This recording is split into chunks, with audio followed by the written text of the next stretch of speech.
Presidenti i Serbisë Aleksandar Vučić tha se është shumë i shqetësuar për aleancën mes Kroacisë, Kosovës dhe Shqipërisë.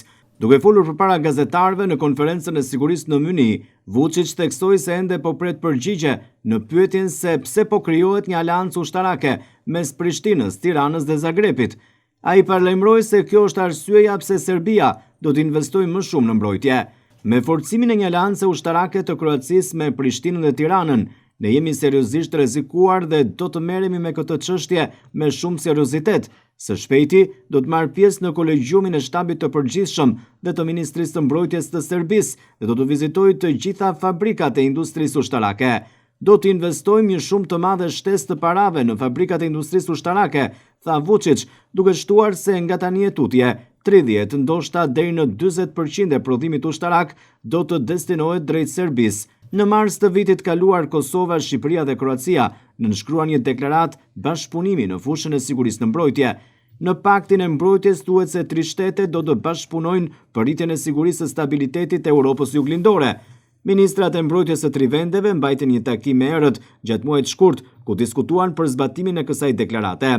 Ndërkaq, pas një takimi mes gjeneralëve të ushtrisë së 3 shteteve të mbajtura më 11 shkurt, u tha se Kosova, Shqipëria dhe Kroacia do të zhvillojnë stërvitjen e përbashkët gjatë këtij viti.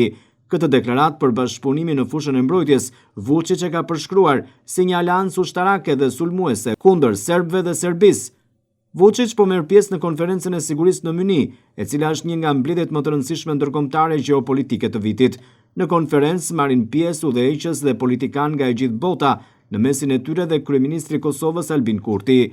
Fokusi i konferencës së këtij viti është e ardhmja e aleancës transatlantike dhe përpjekjet për të dhënë fund luftës së Rusisë kundër Ukrainës. Në margjinatën e konferencës, presidenti i Serbisë u takua me presidentin e Këshillit Evropian, Antonio Costa, i cili shpreh udhëheqësit serb pa kënaqësitë e Brukselit për ligjet që janë miratuar së voni nga Beogradi sa i përket fushës së drejtësisë. Nëse Komisioni i Venecias i jep komente negative, ne do të veprojmë në përputhje me to. Ne jemi një shtet i pavarur dhe sovran dhe hartojmë ligjet tona, tha Vučić. Ai gjithashtu takua me presidentin e punëve të jashtme të Republikës Popullore të Kinës dhe njoftoi se në gjysmën e parë të këtij viti do të vizitojë Pekinin, ku do të takohet me presidentin kinez.